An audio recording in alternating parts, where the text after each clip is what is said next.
We're here with at CPAC Mexico with the president of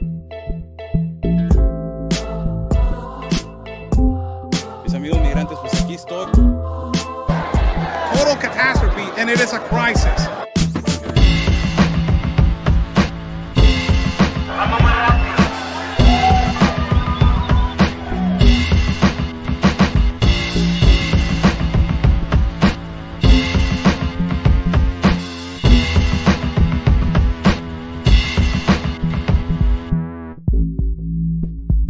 Of a child, right there. All these NGOs, you're fake. It is this, the crisis of children.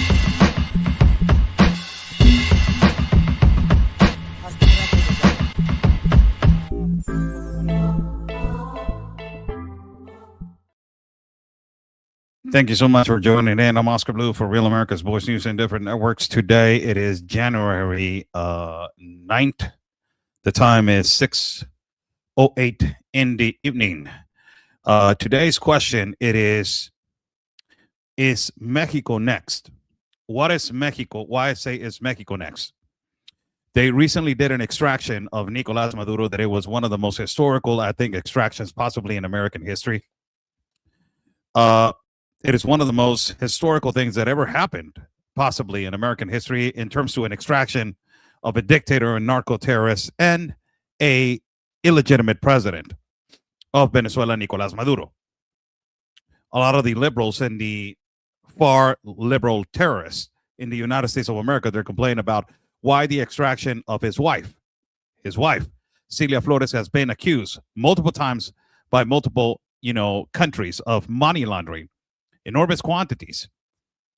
Nicolás Maduro's account was just frozen, and we are going to put that on screen of, in Switzerland, billions of dollars. That money should go back to the Venezuelan people and to reconstruct the infrastructure of every single neighborhood in Venezuela to make Venezuela one of the most greatest countries in the whole planet as it was before. So let's start with this. Is Mexico going to be next? That is the question. Well, let me tell you, it is the possibility of getting attacked Mexico with airstrikes. I don't think so. Is there a possibility that Donald Trump is playing around with doing some airstrikes? I don't think so also. Is there a possibility of Mexico being pressured and suffocated with these threats of Donald Trump of entering Mexico and completely eradicating from the planet the cartels with some bombing and some airstrikes? Yes, there's a huge possibility. And I will tell you something. The president of the United States of America is not playing around. If he says that he's going to do something, he is going to do something. And if he already said to Maduro, and he told him multiple times, release power, even we will get you asylum in Turkey.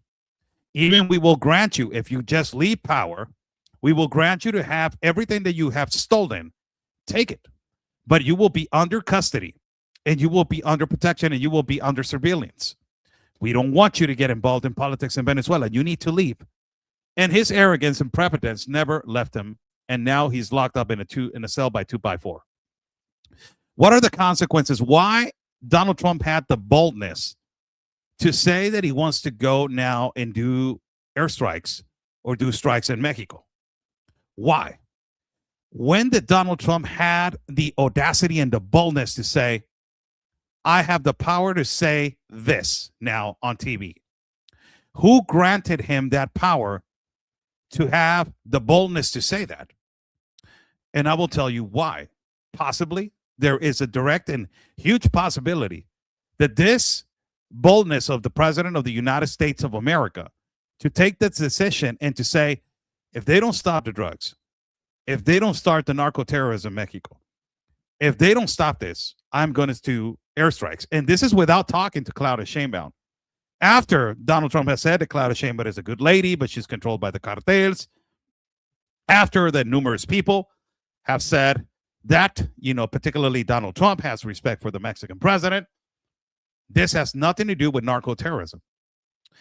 And I will tell you, on a particular side of the Mexican, I can tell you I'm extremely, extremely content that he put this threat to the Mexican government so they can understand that he's not playing around and that they need to go to work and do their job. As to this, eliminating the cartel and basically eradicating this problem from Mexico. A lot of people are asked, well, Oscar, will there be an intervention by land? I don't think so. But I can tell you something. Due to the intelligence and some context that we have in parts like Culiacan, they have told us that CIA agents are already inside, in the parts of Culiacan, extracting massive information of how the mode operandi of El Cartel de Sinaloa on both sides of the aisle, Mayo Zambada and El Chapitos, Los Chapitos, how they are operating fully on that area. It is massive, the information that they have. Even on confrontations between these two cartels, that they have done drone attacks with explosives now. They moved the mobility of the attacks of these people have been massive. On these drones attacks, the journalists and the intel that they're telling us, they have seen drones that they're flying that they're not particularly from cartel or the government of Mexico. So these drones are speculated they are from intelligence of the United States of America. The United States is already in parts like Culiacan, in parts like Michoacan, in parts like in Chiapas in the state of in the south, that they're highly grabbing and snatching intelligence of how the mode operandi is. When you least expect, they already have everything, like they had with Maduro. The consequences of what happened to Maduro, it is just remarkable, the consequences. Now you have Diosdado Cabello, that is the piece of the puzzle in the regime of the narco-terrorists of Maduro, Cartel de los Soles, and also Padrino Lopez, that they're still operating in those areas. But those two, right now, they understand the power of the United States of America. They do not understand how this happened. Now, there's a lot of disinformation regarding the absolute, aftermath of what has happened. Now, for the people that they're rooting and they were cheering about Nicolás Maduro being extracted, and that he's a plant, and that he was an obstacle for the Mossad and the Israel, the stupidity of just finding excuses for finding your narrative, your political narrative. But other than that, let me just tell you the reality that we live. And the reality is what we live over here, not the reality that you guys live in the United States. So this is the reality. Reality is that after Nicolás Maduro got extracted, there's a lot of information that is being perplexed right now. And the information that we most likely think over here that is actually profoundly happening, it is that possibly now Nicolás Maduro, it is highly collaborating. Why? Because he just realized what kind of problems he's at. And possibly he's already distinctively talking, having conversations with his lawyer, saying, you know what, I am going to just say what I got to say. Why? Because I will tell you, for Donald Trump to have the legitimate power to say, I'm going to go and do airstrikes to Mexico, it is because there's an extraction of intelligence and information massive coming with repercussions of the intel that they have on dirty politicians in Mexico, on the current president of Mexico, on the past president of Mexico, that is Andrés Manuel López Obrador, that he was highly involved with El Cartel de Sinaloa, Mayo Zambada, and El Chapo Guzman. They have all these high-level intel information, and now it's time to act. And when you have all this intel, you can have the boldness to say, I'm going to do an airstrike. You don't say it because you're capable of doing it. You don't say it because you're talking out of your... You don't say it because of that. You say because you have a lot of intel and a lot of information due to the fact of how these cartel and narco-terrorist organizations are working and how they are operating fully all the way to the north borders. Now, Diosdado Cabello, Padrino Lopez, to all these people that are rooting for Nicolás Maduro, there's a thing that they're called collective groups.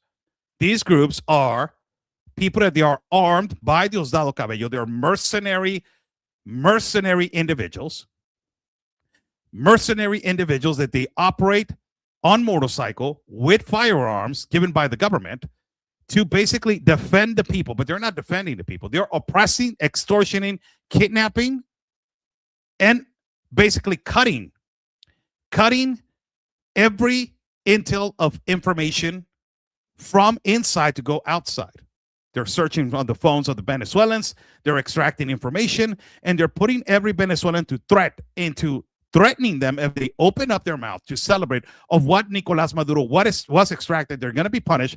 They're going to be charged with terrorism and also with treason to their country. That's why you don't see celebrations inside. You don't see a fraction of 300, 400 people protesting, defending Maduro. And that was it. It was just one day, and that was it. They're done. Chavismo and socialism is done in Venezuela. You guys are done.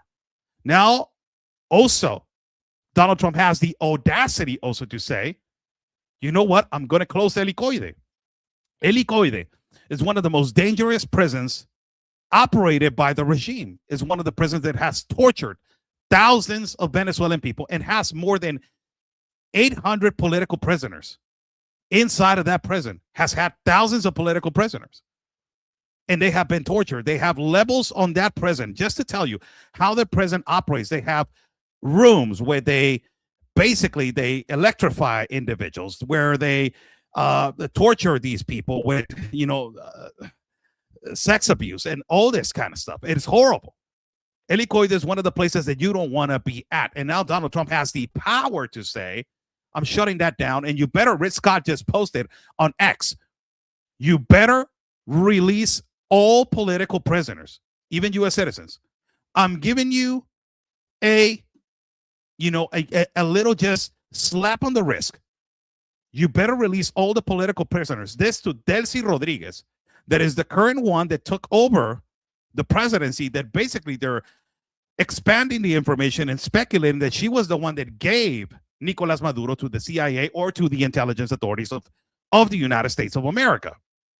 Delcy Rodriguez also has been accused of multiple abuse, torture to students on the protests, and also abuse of power in their country. She's not a teardrop, people.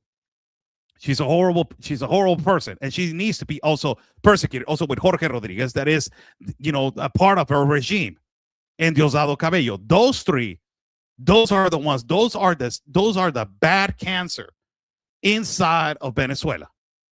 Now, having all this power, that is basically the Venezuelans got completely surprised, and I'm saying, excuse me, by the regime that it was protecting Maduro.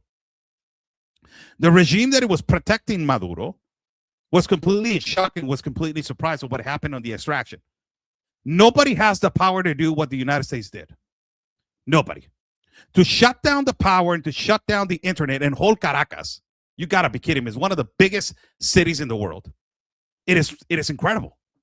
To fly 3 helicopters and to ultimately try to land these 3 helicopters and extract Nicolas Maduro from a fortress that he was living. It was like a safety box. It was like a bunker with the bunker on top of a bunker. It's just unbelievable. It was remarkable. It is one of the biggest historical extractions in American history and also in the world history. And it is curing Venezuela, and it is curing the world. It is a reality. Venezuelans are extreme, and wait till they have the authority to celebrate. You're going to shut every progressive, mercenary liberal in the United States' mouth. You're not liberals anymore. You are liberal terrorists. That is what you are. You guys are liberal terrorists because you're defending narco-terrorism. Now, before I put the video on, before I go, it's Mexico next. I want you to guys, there's an audio that has been surfacing whole social media. My manager got the ability to extract this audio and put some subtitles in this audio. So it is important for you to understand. This is an audio of a collective group mercenary member. What he's saying on this audio, it is impressive. And this is why, a lot of people say it is a fake audio. A lot of people say it's legitimate. I just want to play it because it seems to me that everything that he's saying on this audio, this collective group member that is a mercenary individual, the power of what he saw on that day of the extraction of Nicolas Maduro was absolutely mind-boggling to him. And he says on this audio, we don't have no capacity, no chance whatsoever against the United States of America. It's unbelievable what he says on this audio. So put attention to this audio that I'm about to play of this audio that got filtered on a conversation that it was from this mercenary collective group member, that it was outside of the military station where Nicolas Maduro was protected. Nicolas Maduro denied consistently that he had Cuban military inside of the Venezuelan military. He said that it was unconstitutional. He said that it was, against the Venezuelan people. It's against the Constitution of Venezuela. Venezuela is a sovereign nation. Blah, blah, blah, blah. Like all the things that all the leftists say. Find out that more than 100 people got killed on these airstrikes, on these strikes from the United States. And out of these 100 people that Diosdado Cabello, another mercenary narco terrorist, said 32 of them are from Cuba, and 32 of them were wearing the military uniform of Venezuela. What the hell you were doing wearing that? If you're not Venezuelan, why you're wearing it? It's unbelievable.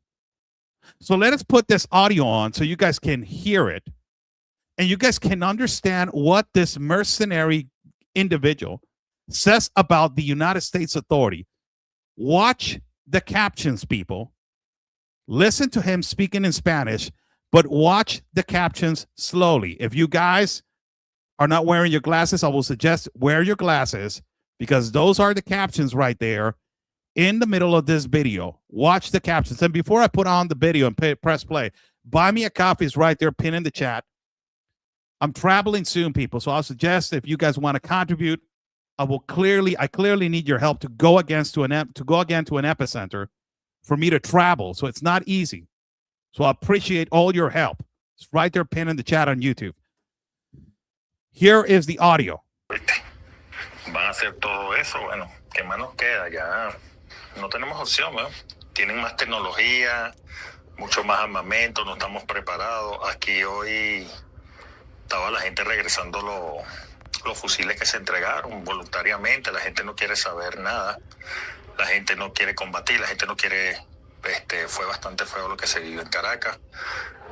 Fuimos neutralizados, toda la fuerza que teníamos para responder no funcionó.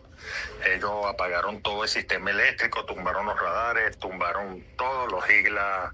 La gente tenía miedo. Hubo uno solo que agarró un igla y cuando él lo disparó, inmediatamente el dron lo detectó y bueno, fallecieron. Los mataron a todos de un solo bombazo. Aquí en el 23 de enero hubo uno aquí que se la tiró de guapo, disparó la mierda esa, lo peló y el dron al ratico regresó y tiró una bomba y bueno, y voló la mitad de unas partes aquí. Hay muchos muertos, mucha gente quemada, mucha gente herida. Van aproximadamente 100 muertos militares. Ellos amenazaron de que los próximos, esos fueron nada más 8 helicópteros. Listen to what he's saying. Let me pause this. You see how he's explaining, he sounds like a guy that is accurate and he's explaining exactly what he saw. He doesn't sound inaccurate on several things. If you will get from an audio, if he's, a little bit off the record saying things that they're not, correctly and well spoken. But look what he's saying. And now he's going to go to the helicopter. Let me just pause this because I want to explain what he just said about they canceled the electricity. They shut down the internet. There was no IGLA. That it was just no possibilities of getting weapons. There's no possibilities of you getting a signal. There's no electricity. It's just incredible, this mission. Whoever planned this extraction, he's a freaking genius. I just got to say, whoever planned the extraction of Nicolas Maduro, it was perfectly done. There's no way that we can describe other situation. Now, let's hear about the helicopters. When he gets to the helicopters, it is unbelievable the way that he describes the machinery, the power of the United States of America on that day. It's incredible. Hear this out. Solamente 8 helicópteros dijeron ellos. Y fue verdad, pues nada más fueron 8 helicópteros y 20 hombres. 20 hombres que 8 helicopters and 20 men. Between 8 helicopters and 20 men, they killed 200 men. That's what he's saying.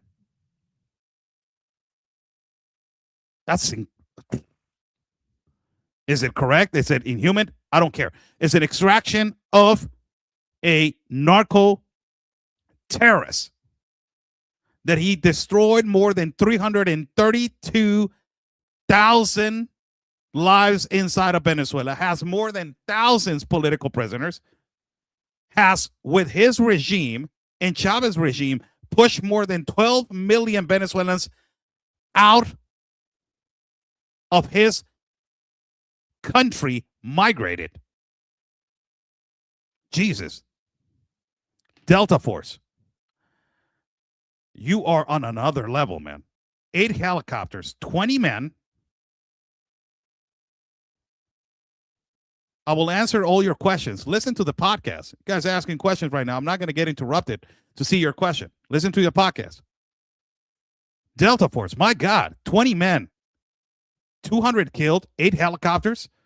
Look at what he says next. Put attention to the captions, people. This is an audio that got linked. We don't know if it's accurate or not. We do not know yet. I'm trying to confirm if it is 100% accurate. This is a speculated audio. I can trust it 70% of it. But the other 30% is the way that the regime and the Chavismo has operated to let the enemy know that they're weak when they're not. That's the other 30%. But I can tell you that what he's describing is what he actually saw. Listen to what he says about the helicopters and Delta Force. It's unbelievable. Mataron a 200 hombres, bueno, 32 de un solo coñazo. 32 from one hit. It's amazing. Más de un poco de guardia de honores presidenciales, un poco de civiles, y solamente eran 20, pero los armamentos que tenían, weón, eran unos armamentos que me dicen los panas que disparaban más de 300 balas, weón, por minuto. Eran unos armamentos que los tipos son demasiado rápidos, tenían una vaina que a mí me hicieron botar, yo botaba sangre por la nariz, no sabía de qué era, fue un pito que sonó en toda Caracas y hacía que la gente botara sangre por la nariz, por los oídos, no podíamos movernos, nos inmovilizó. That's amazing. He's saying that there was a sound that these helicopters or Delta Force released at the time of the extraction, that this sound was released in several parts of Caracas, and they were immobilized. The sound immobilized them, and they were bleeding from their noses and from their ears. What the hell is going on? Lord, what kind of an extraction was this? This was mechanically perfectly done. Somebody saying on the live sonic weapons. Let's just, I will put on the chat what is a sonic weapon. If a sonic weapon does the consequence of a sonic weapon, does it do this kind of stuff? It's just incredible the way that they're describing this extraction. Let me go back to the audio so you can hear what happened when they got immobilized and what happened next. Ese pito, dicen que es lo que llaman la onda expansiva. And it is what you just said. That sound is said that it's an expansion sonic wave. It's a passive sonic wave. Wow. So they release a passive sonic wave to immobilize people and do the what in the world, man? This is incredible.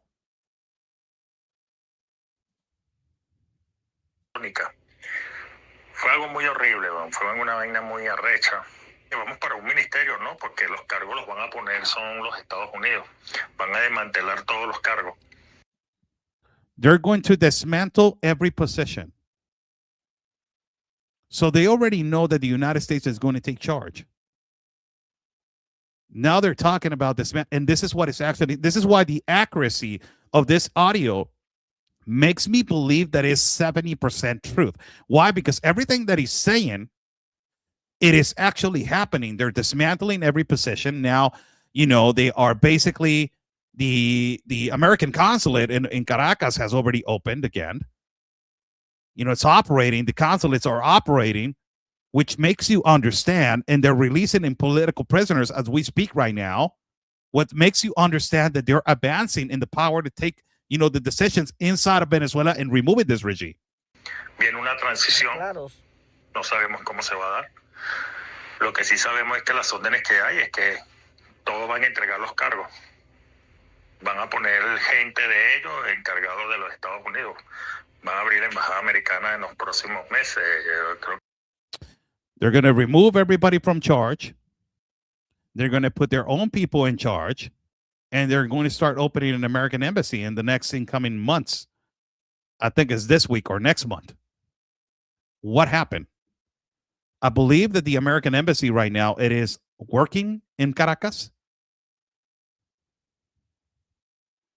It's incredible what this happened. Que esta semana o el otro mes viene un censo nacional. Vienen muchas cosas que van a hacer ellos.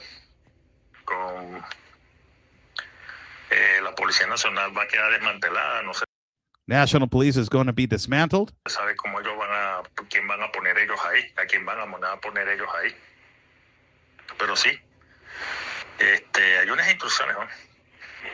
Sí está pasando. Los ánimos, porque hay mucho miedo, hay mucho estrés, hay mucho odio, hay mucha impotencia, pero sobre todo el miedo de perder un familiar, el miedo de que sigan tirando bombas, Ahora sí tiene miedo, miedo a que no sean 8 helicópteros solamente. Imagínate que, como lo dijimos nosotros, hicimos un ejercicio aquí, fueron nada más 8 helicópteros, pero si ellos fueran mandados los 3.000 helicópteros que tienen ellos pelean de las alturas, que son drones. Venezuela nunca ha entrenado contra un dron. Nosotros no tenemos drones, no tenemos tecnología. Las velocidades de esos helicópteros, jamás hemos visto un helicóptero con una velocidad tan que dejó un poco de casa aquí sin techo, dejó los árboles caídos, un helicóptero que iban a una velocidad jamás vista. Ni siquiera nosotros hemos tenido un helicóptero de eso aquí. Es una vaina demasiado recha, bueno, que te digo sinceramente, bueno, los tipos de verdad son demasiado poder y solamente fueron 8 helicópteros. Imagínate si nos mandan los 200 helicópteros, los 3.000 aviones que tenían. Ellos simplemente lo que enviaron fueron 8 helicópteros y destruyeron toda Caracas, destruyeron toda la base militar, desarmaron toda la base misílica. Y fueron nada más 8 helicópteros. Imagínate si fueran mandados los 3.000 helicópteros que tienen ellos. Incredible. He's talking about that there was just 8 helicopters. Imagine if there were 3,000 of them entering the country. Would have been a complete, that was only 20 men with 8 helicopters. Delta Force. 20 men with 8 helicopters. There was a comment right here. I don't agree with our country, and I'm an American citizen, he says. I don't agree with our country taking over Venezuela. They're not taking over Venezuela.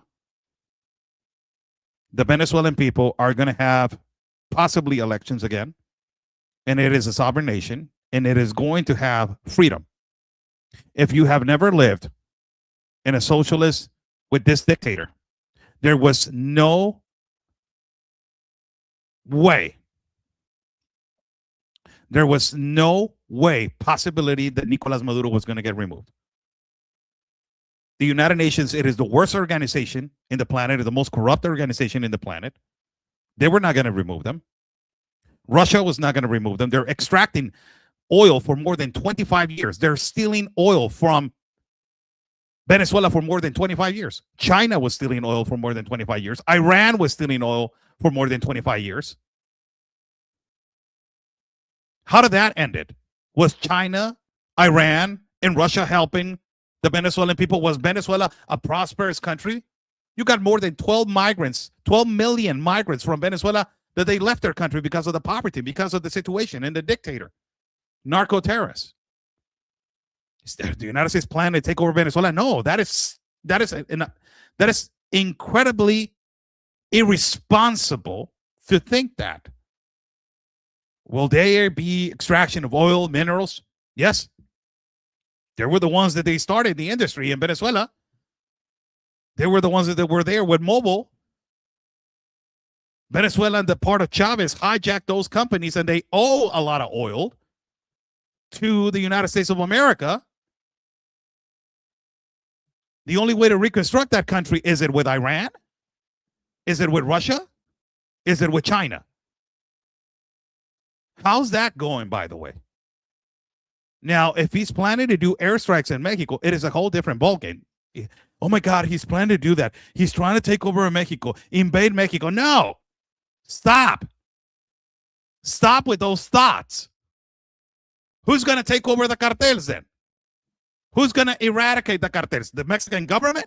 How does that going right now, by the way? And by the way, let me tell you, since 2018 to 2026 right now, under the government of Claudia Sheinbaum, more than 459 bags of human remains have been found outside of a stadium that is going to be the host of the World Cup, the Akron Stadium. How's that going, by the way?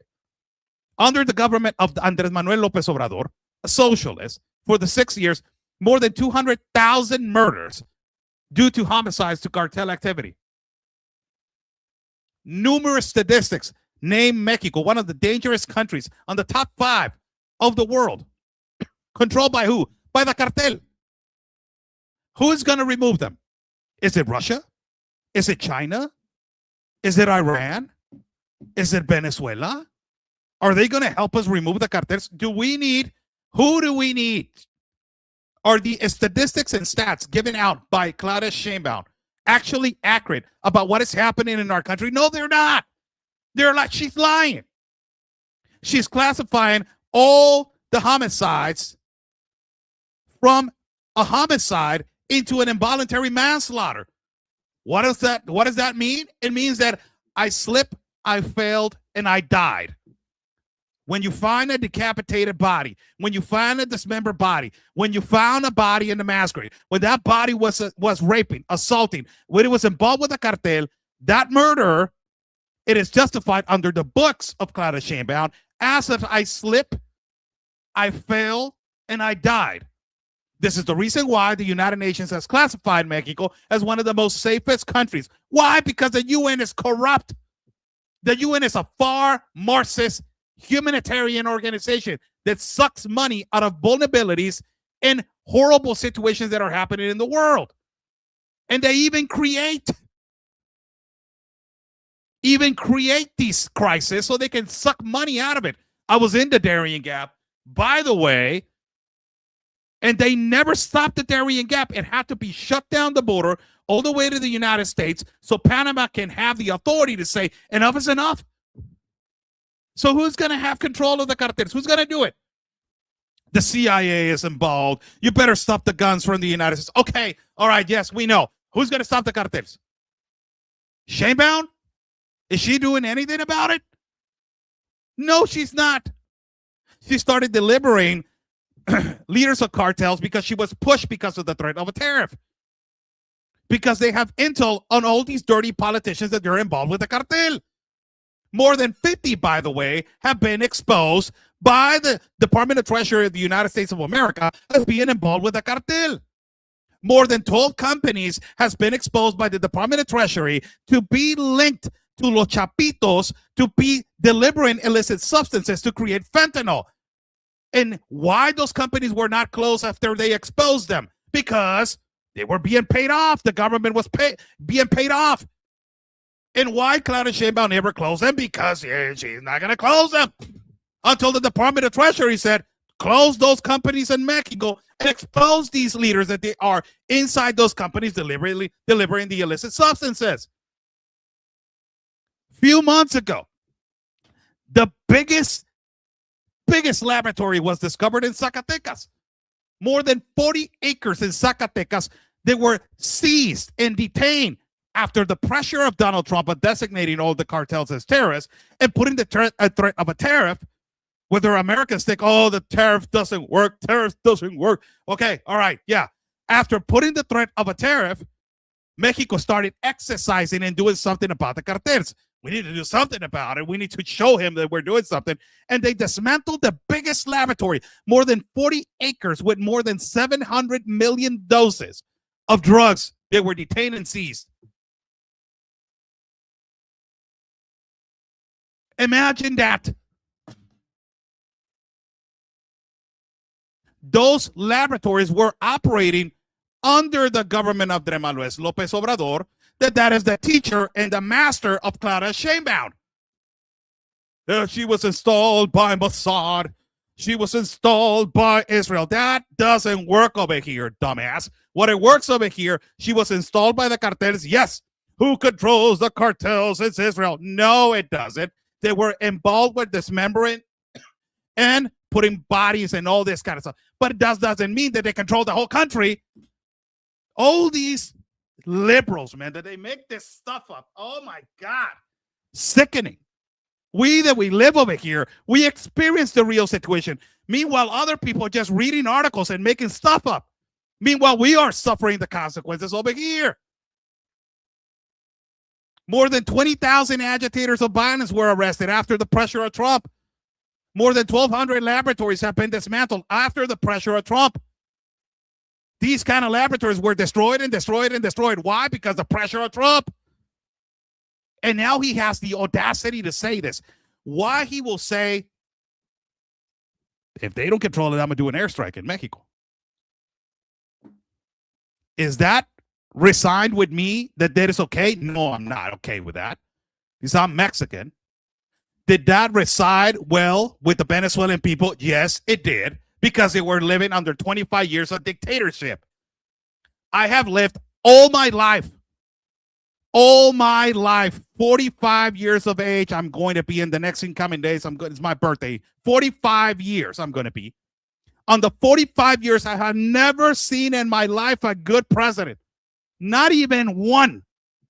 We have lived under corruption, under abuse, scrutiny, and violence of cartels. Don't you think that we as Mexicans in our 30s or in our 40s, we don't want our children to have a beautiful future? To just have a future so they will not migrate, so they will not go to these horrible things that we are going through, normalized situations as seeing dismembered bodies, decapitated heads all the time, extortion continuously because you're running a business and you cannot run your business because you're getting extorted by the cartel. And now these people coming out and saying, oh, he's oh my God, he's trying to bomb Mexico. If he does it, I don't agree with it. But I will tell you, a lot of people are going to agree with it because our government is not doing anything about it. Still, they're operating. Still, they're doing their massive killings. Still, they're doing their massive kidnappings. The real cartel in Mexico, it is the dirty politicians and the corrupt law enforcement. In the military, some corrupt Marines that they're in navies, that they're involved in the trafficking of gasoline. Huachicol. That is one of the humongous things that is happening right now, that they're making billions of dollars on the trafficking of gasoline directed to Cuba, that they're stealing it. This is why they want to continue with the funneling of illicit gasoline or illicit petroleum oil all the way to Cuba.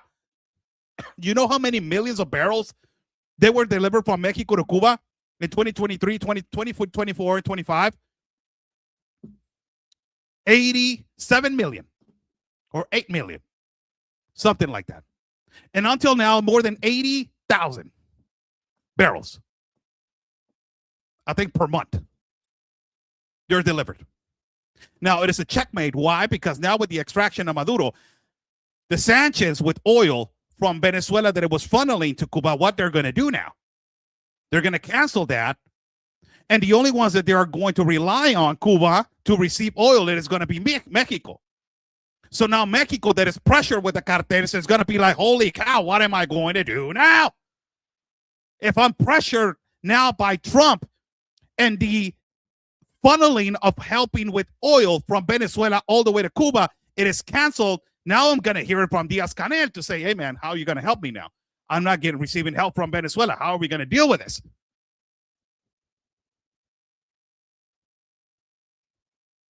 And The next one, this is why I'm saying if Mexico's next, I'm not saying it's Mexico next to be airstriked. I'm saying it's Mexico next to be renewed, to be renewed. Is Mexico next to be changed? Is Mexico next to eliminate the regime of narco-terrorists in Mexico? Is Mexico next to be a beautiful country? Is Mexico next to eliminate the violence and the extractions and the extortion and the decapitated heads, dismembered bodies, and the mass graves, and the cartel activity, and the corruption, and the dirty politicians? Is Mexico next? That is why the title is. It's not it's Mexico next if it is going to be attacked by the U.S. Then I don't believe that is going to happen because the pressure, it is going to suffocate the president. That right now will tell you, the Mexican president already caved in and said, we need to accelerate meetings with Marco Rubio. And if I have to talk to the president directly, I have to talk to him because we cannot. Yeah, because your friends are going to be hurt. Now you're going to have to designate these people as terrorists.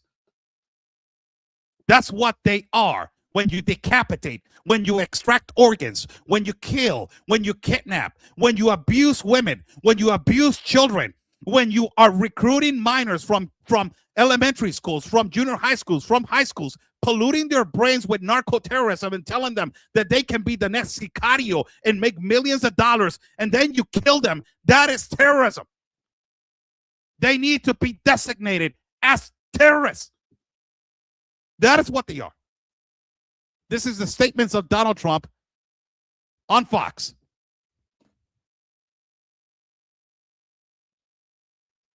Well, first we saw an extraordinary U.S. operation in Venezuela. Now Trump is talking about Greenland.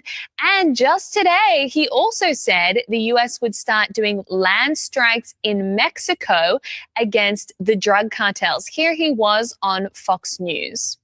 We are going to start now hitting land with regard to the cartels. The cartels are running Mexico. It's very, very sad to watch and see what's happened to that country. But the cartels are running, and they're killing 250, 300,000 people in our country every single year. Now, the Mexican president, who herself is quite a lefty, Sheinbaum, she said that she categorically rejects the idea of U.S. intervention and thinks this is a terrible idea.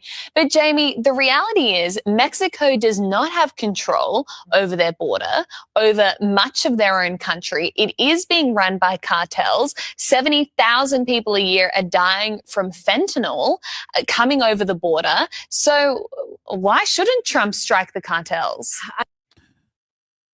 Is she accurate on what he's saying? Is she accurate? Or are we lying? Are we lying about it? Or is she not accurate on what she's saying? Is she lying? Now let's see the liberal terrorists in the United States of America. They're going to start defending the cartel. What are you going to say now? No, the liberal terrorists are going to be in the United States. Stop the killings of cartel members. It is inhuman. They are a resistance. They are a resistance group that they have suffered the consequences of oppression since they were young because of the bad government. We need to defend the cartels. Yes, Sinaloa cartel. Yeah, Chapo. Yeah, Mayo. Yeah, Mencho. We're with you. Yay. That's where it's going, right, dumbass?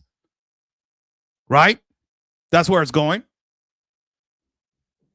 Is it where it going? Is it? Am I on the 5 freeway going north correctly? Am I on the 5 freeway? I think I'm on the 5, and I'm going straight, and I'm in the 65, going 70, by the way, and I think I'm going on the direct location. I think so. If I'm going north to Long Beach,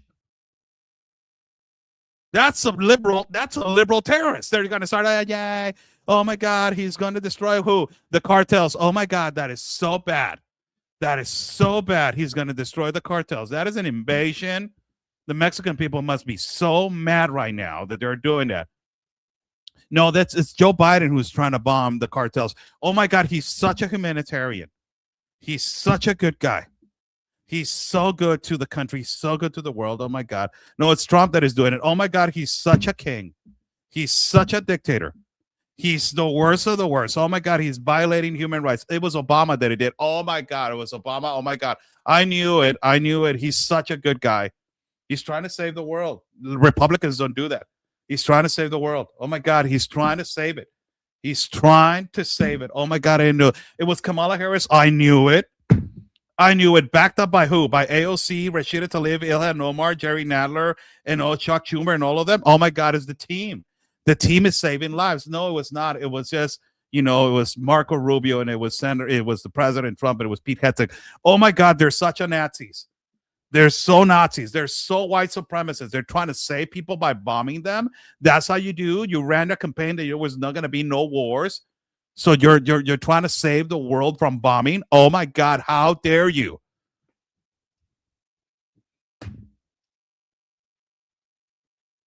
Yeah. These people have never lived what we have lived.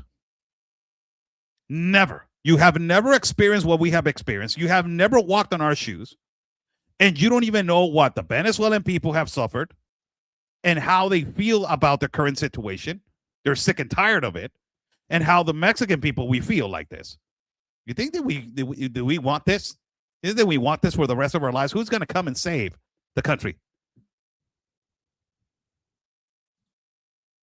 This is the opinion of Claudia Sheinbaum. It was an article that was released by Reuters. Let us read what Reuters said. Let me put. I'm still good with the eyesight. Yes, I'm still good. My eyesight is not tired. It's not tired. How many minutes I'm going into this live? I'm going 46. I still have time. So this is Mexico's president after Donald Trump, released a statement. She started going into panic mode. Oh my God! After what happened to Nicolas Maduro, what am I going to do now? Right? So according to Reuters, Mexico president urges a closer U.S. coordination after Trump threatens land attacks on cartels. This is what she said on her morning conference, right? Said yesterday, I asked Foreign Minister Juan Ramon de la Fuente to make contact with the U.S. Secretary of State. Bad choice. Bad choice, Claudia. If necessary, speak with President Trump to straighten coordination. You don't have to straighten nothing. There's a lot of communication already. What is to communicate? Do you need to communicate with the Secretary of State of the United States of America to understand the problems that you have inside of Mexico? Help me understand that. Help me help you, like the Jerry Maguire movie. Help me help you. Let me understand this, President Sheinbaum. So you need coordination with Marco Rubio to understand that these airstrikes, they don't need to happen. So what are you going to do if they don't happen? So you needed somebody to kind of tell you, hey, if you don't do your job, we're going to try to, no. Let me help. Let me hold on a meeting. So you need somebody else. Bad choice to go with Marco Rubio. Bad choice. Because there's already a decision, and that guy is not going to think twice. First and foremost. Second of all, they're not going to change their mind.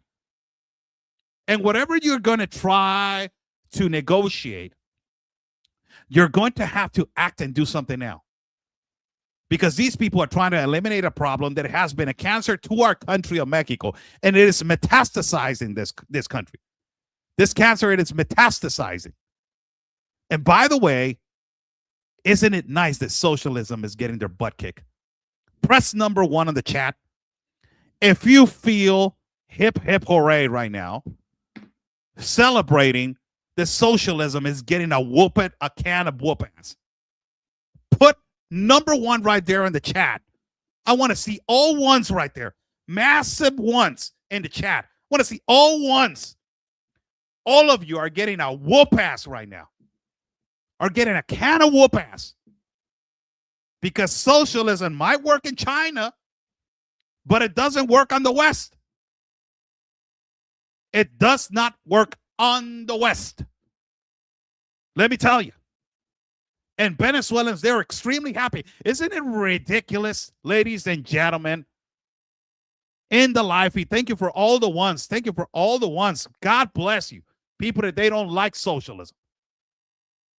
Thank you, and thank you. Now, isn't it crazy?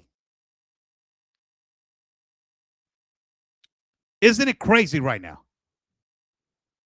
I'm going to tell you something.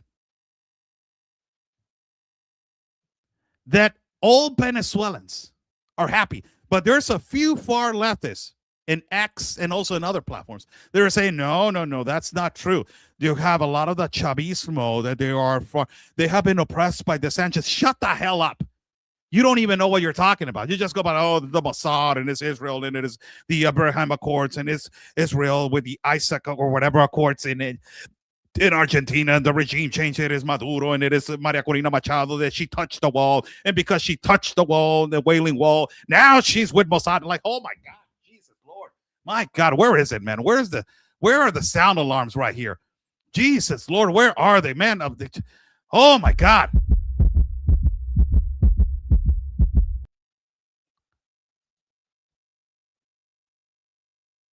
It's incredible.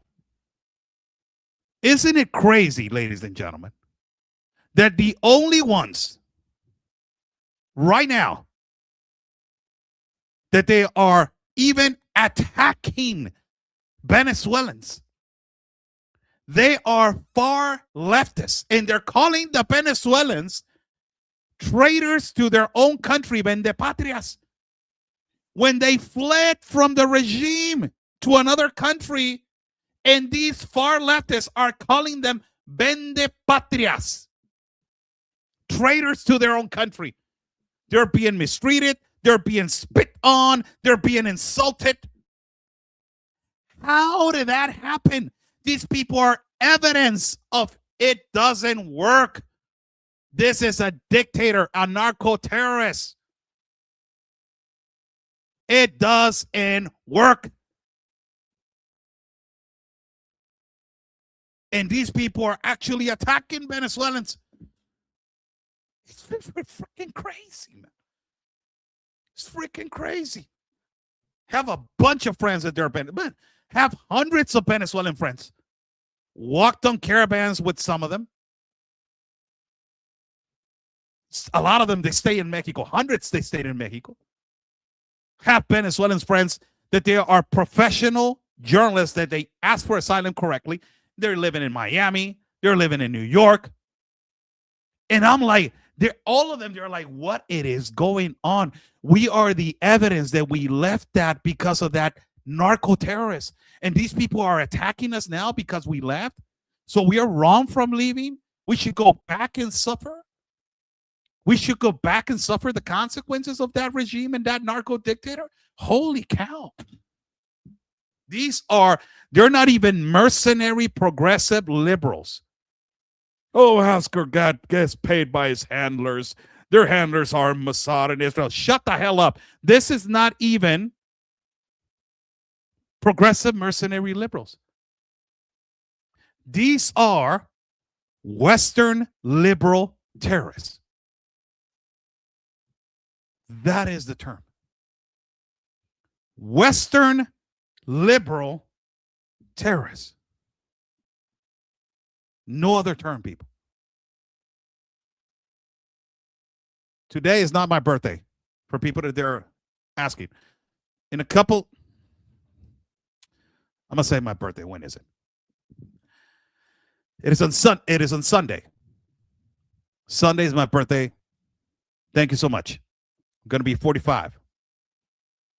I don't look that bad for 45, but I don't look that bad for 45, but I'm trying to stay fit. Trying to stay up there, but I think I don't look that bad. I crossed the Darien when I was I was 42 when I crossed this place. I was 42. 3 times I crossed it in 1 year. You gotta be kidding me. 3 times in 1 year. And then next year I was 43, crossed it on 2024, and went to 2 wars, and then when I was 44, this year I went on another war.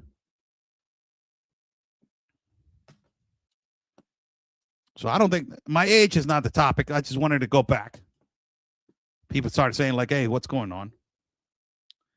My birthday. You know, I think that in journalism nowadays, I'm old school, man. There's no greater evidence than going to the place. No greater evidence than to go to the place.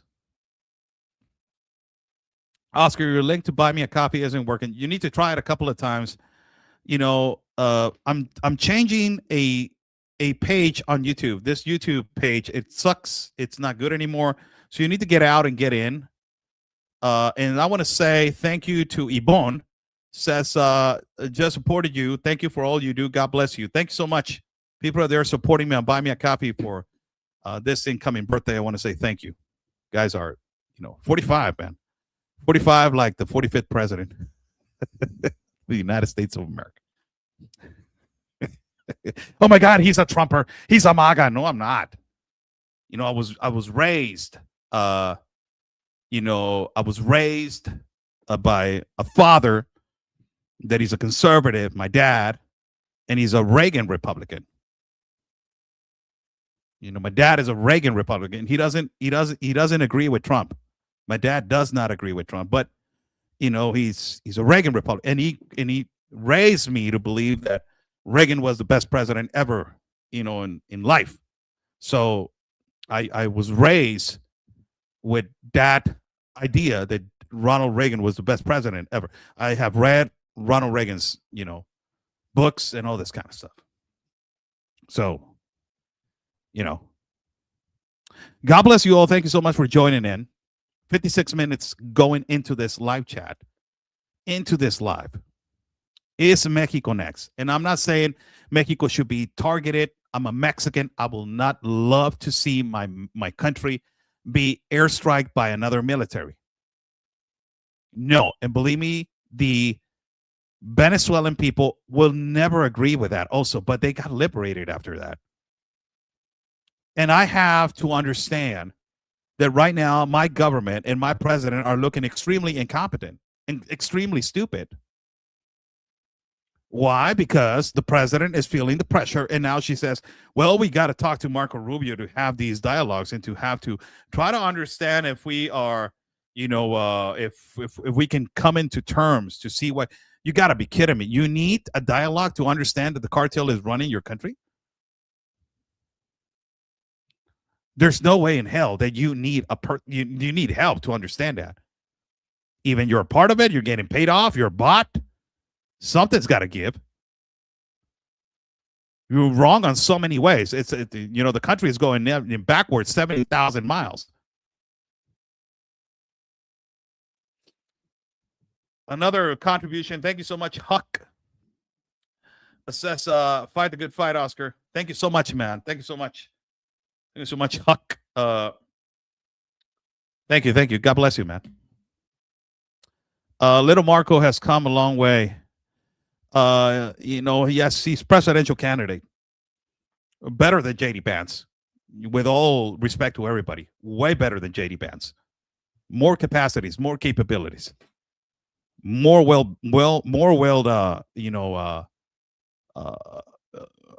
accurate on every single thing. So thank you so much for joining in. God bless you. How's everybody doing?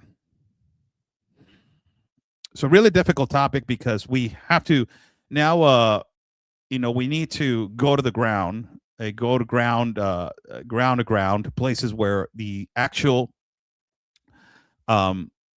increase of violence of cartel activity is happening in our country of Mexico. And we need to go and see the diversity of opinions of different journalists inside of critical areas.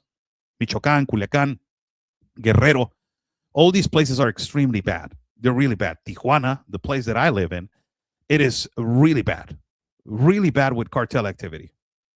And we need to know what it is actually going to be, the distinction of, of operation and how it is going to massively operate now. And see how this is going to change. I don't agree with airstrikes in our country. Yes, absolutely, I don't. I think that our military and our Marines are capable of doing it. There's only one obstacle in our country to handle that, and I will tell you what is the obstacle.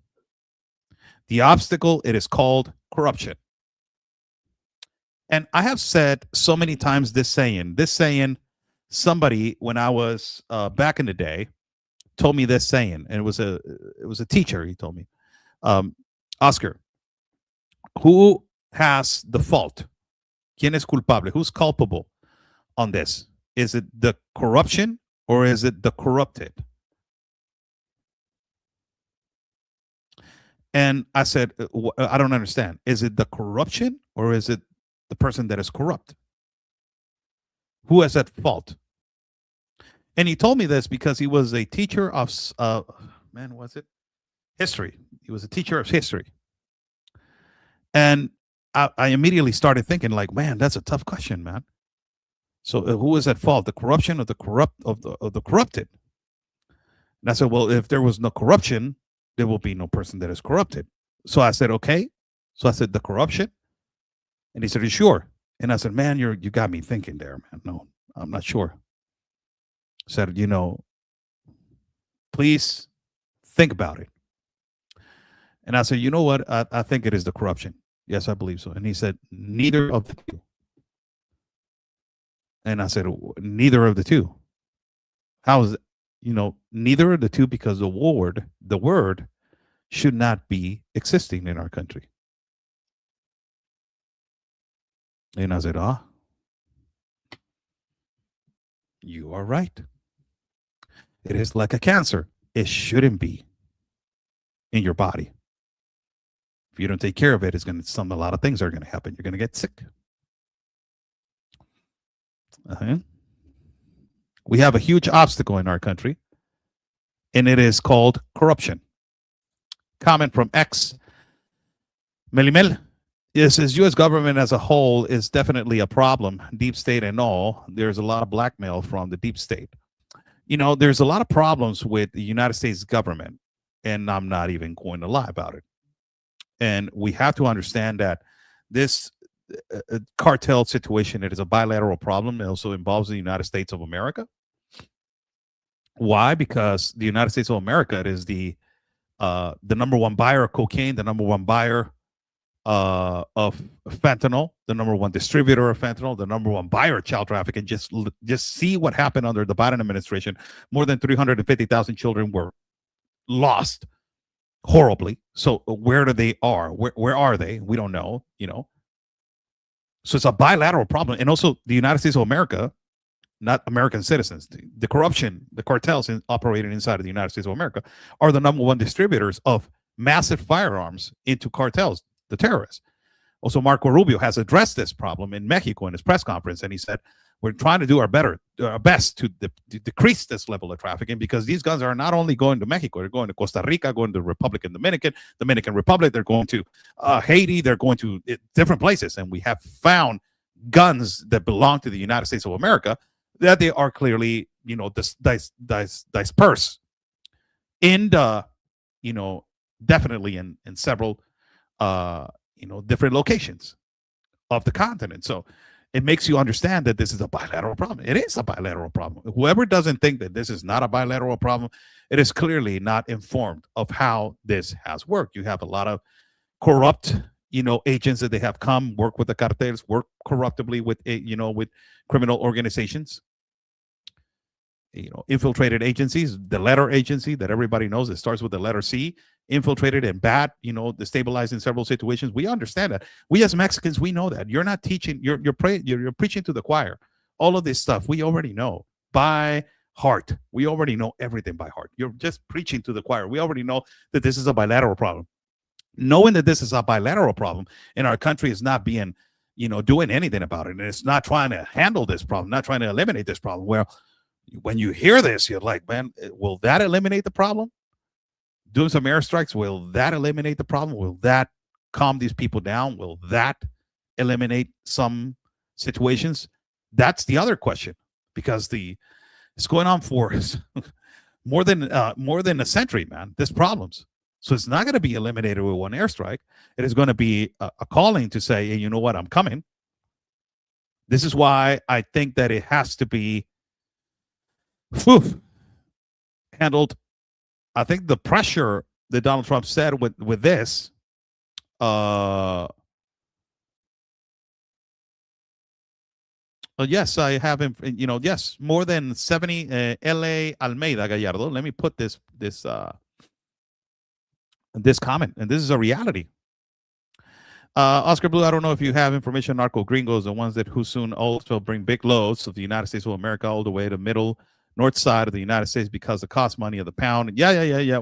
I have informed about this. L.A. and a lot of Americans, they need to understand this.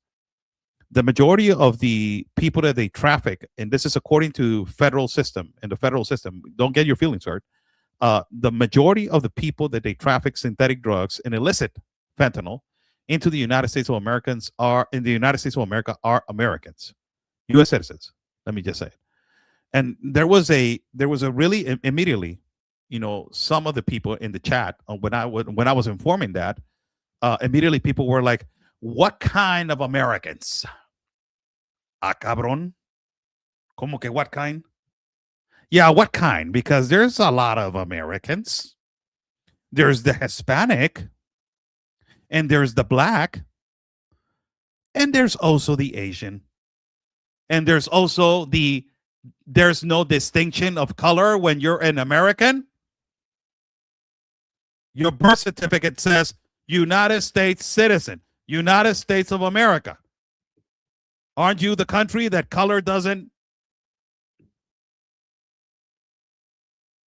It says United States citizen. It is important for me. No. So we have to understand that a lot of the illicit synthetic substances that they're crossing are by U.S. citizens. More than 70% according to the federal system, are trafficked by United States citizens. So to justify this by saying, oh, were they Hispanic? Were they stop? Stop. That's just not the issue. The issue is that U.S. citizens, and no, they were not referring to dual citizens. Stop, man. Chingo. Chingo. Chingo.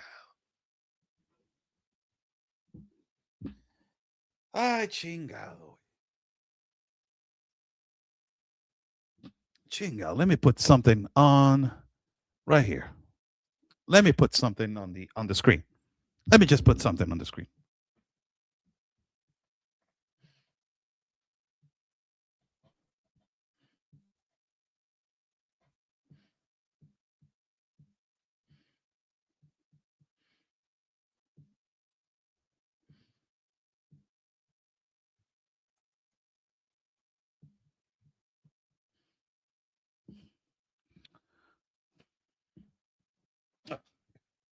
I need a wireless, what is it called?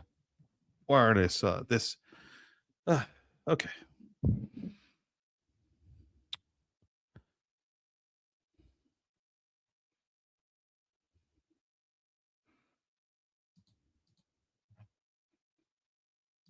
Just for you, the one that is commentating right here.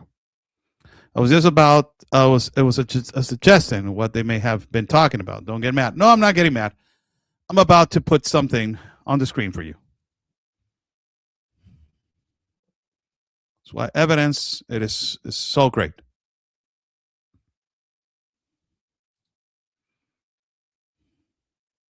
Okay. Hold on.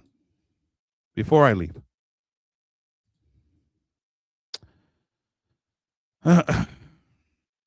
This happened this year. Let me just translate. An American that was linked to the cartel of the Russians of the Sinaloa fraction was intending to cross illicit firearms into Mexico. He was detained at the Chaparral crossing and border port of entry to Tijuana. This was what he had on his car.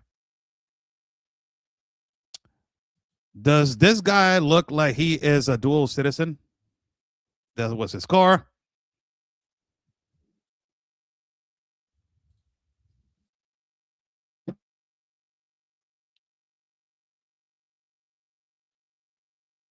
I will wait for the answer.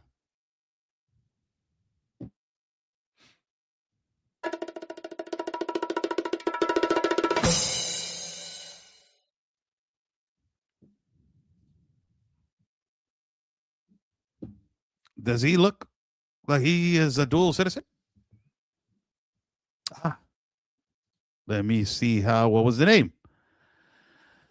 The name of this man, the detainee, was Scott Harvey Daniel Lee Thompson, 41 years of age, captured by federal authorities, an American.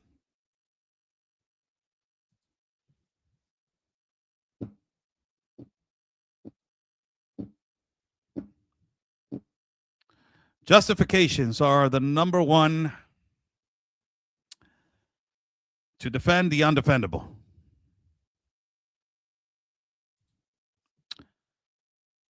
I don't look at color, I look at nationalities.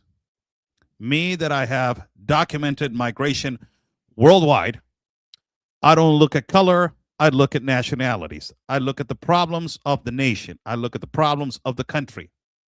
I don't look at color.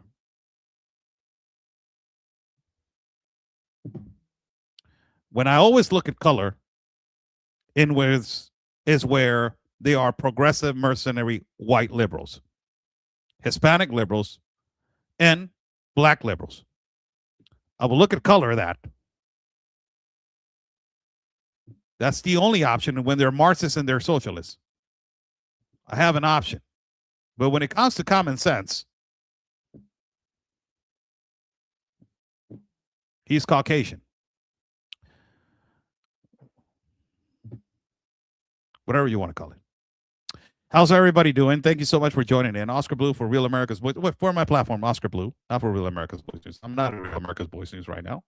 For my platform, it's accustomed to just say that every time. I get accustomed to say it. It is 7:19 in the evening. I will do a couple of videos. I'm getting something to eat right now, and I'm going to do a couple of videos. Before I go, I'm trying to travel right now in the next incoming days. If you guys can help me out. And, you know, if I'm, I'm planning to go to locals only to go live with the monthly subscription, possibly over there. So, dual citizen of Canada. My God, justifications are. He's a dual citizen of Poland. Hijo de la chinga, para poner justificaciones. Esta gente está brava, loco. Está brava, loco, en serio. Let's see how it goes. Let's see if we're going to do this coverage. And thank you so much, Justin Anchor. Thank you so much. God bless you. Thank you so much. Let me see the don't announce your next location, Oscar. I never do. I can't, for security reasons. And now, it's how we have grown. It has led me to a point that I cannot do that anymore. I cannot even say, several things, personal things, man. I cannot even do personal things in my life. My life has completely changed after the massive attack from a progressive mercenary writer. And after that, the attacks came from criminal organizations and people that just want to get me killed. That's the reality. There's no other option than that. Just people want to get me killed. And I understand their anger, I completely understand, but it's just, it gets more aggressive every time. So we got to be extremely careful, Somebody saying, are you going to do a live feed on Sunday on your birthday? Man, I'm gonna wake up and I'm gonna do a carne asada. You know, I just want to share with you guys my whole preparation to do, uh, you know, carne asadas.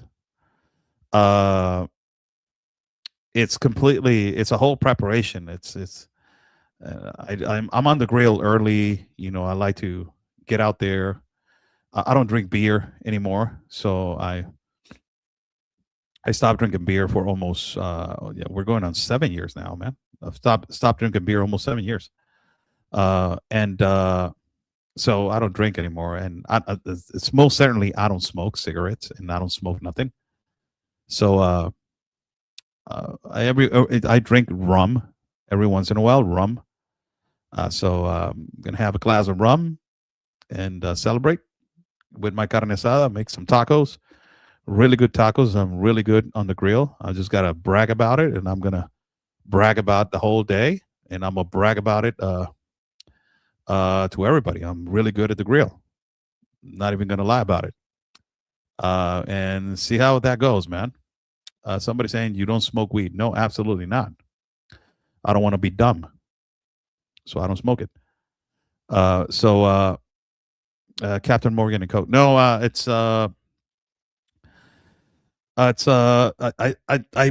have found different types of rum. You know, there's El Académico, I think it is called, Venezuelan rum, and also there's other types, but you know, I don't no Captain and Coke, no. Captain Morgan, no. I used to, but no. I'll make some coquito and take it to you when you cross the border. Gracias, Ricardo. Saludos para ti. You're looking much better, Oscar. I'm so happy for you. Thank you so much, Miss Justin Aker. Thank you so much. God bless your dear heart. Thank you so much. Thank you. Love you, Oscar. You know, thank you for thanks for everything you do. I will tell you something that happened. Just something personal that happened. You know, and I will tell you something that happened just recently, right? So the Maduro extraction happened. We broke the news about that worldwide. We went down there before every media went. Before every media. And I knew that something was going to happen because our contacts from from inside of Venezuela was telling us, hey, something is going to happen. They're flying these helicopters and you can feel the tension, and there's a lot of planes flying in the area. There's a lot of flying, so there's something going to happen, right? So I went down there to the borders of Venezuela and Colombia. Extremely dangerous at that area, and I was there. You know, I got smuggled into several places into Venezuela. Stepped into Venezuela. Got out, saw the tension, saw the deployment of the National Guard. You know, and I understood that something was going to happen. And I started saying, I was in the war room, and it was AmFest, I think so, and I was informing to the population of the United States and to the world, you know, something is going to happen. There's a lot of tension. There's a deployment of the National Guard. You can feel a lot of tension. Something is about to happen. 5 days later, bam, the extraction happens. And it's like, whoa, you know. We were right on point. So when the extraction happened, I was like, man, I'm gonna have to go down there again. But you know, I was talking, you know, I was talking to my son. He's 10, and I got to tell you guys, my first time in the Darien in 2023, my birthday, I spent it inside of the Darien Gap, sleeping in a hammock, listening to Ben Bergquam at 12 o'clock at night singing to me happy birthday. It is not a good birthday. It was not a good birthday, I will tell you that. Next birthday, I was inside in the Darien again. You know, sleeping in a hammock, tired, exhausted, giving my life to inform, you know, to you guys. And not caring about, you know, whether it was my birthday or not. Next birthday, I was in covering a war. And, spend it coming in a war, 3 birthdays in a row. It's like, what's going on? So my son, said something to me that really, I stopped from going back to Venezuela. And he said, Dad, you're leaving? And I said, yeah. He said, man, it's your birthday, man. I'm like, my son is 10. He's really smart. He said, you know what, Dad? I haven't spent with your birthday for almost 3 years. You're always working. And I just looked at him, and he said, but don't worry, I already know the feeling. And he just turned his back, and I'm like, whoa. Oof. I felt bad. So I said, like, I don't want to be that dad. So I said, I'm not going. I'm staying home. So I'm going to make him a carne asada, and we're going to spend the birthday together. It's the best time that I can tell you guys. The best time that I can have is talking to my son. He is an incredible young kid that he is learning so much about the actual world, that his favorite president of the world is Nayib Bukele. And he's really a fanatic of him. He says he's the best president in the world. He doesn't like the inclusive things inside of his notebooks. And he hates that, the inclusive language in his notebooks. As a matter of fact, one day the teacher called me, and I went to the school, and she said, your son doesn't want to read this part of the notebook. And I said, he told me that you told him to not read this part. And it was some exclusive stuff, some he, she, them, all this kind of inclusivity. And I said, good for him. He said, do you agree with this? And I'm like, yeah. What he told you? He said, I'm not reading that because I'm a man. And there's only 2 genders. My son is 10, man. And I was like really proud of that moment. I was like, yes. Yes, yes, yes. It's like, oh my God. And I said, yeah, good. That was really good. When he came home, I said, man, it's between the week. I'm gonna treat you good. We're going for a pizza. I'm like, Dad, I thought you were gonna be man. I'm like, hell no, you're a man. Let's go for a pizza, man. I'm buying you a freaking pizza. Yeah, I'm eating with you, man. So my son is real important. So that's one of the things I wanted to share with you guys. That's one of the reasons why I stayed home. And I said, you know what? I already covered the whole thing. We were the ones that expanded the information. We were the ones that it said that something was going to happen, and then the attack happened. So said we already have the context. We already have the video. Why are we going down there? It's just a matter of spending. I don't want to spend that money. Also, we don't have that money to be spending. So it's just, I'm not going to do that. So I prefer to make some tacos and spend time with my son. God bless you guys. Thank you so much for joining in. I'm Oscar Bloof. For my page, it is Friday, January 9th. The time, and it is 7:30 in the evening.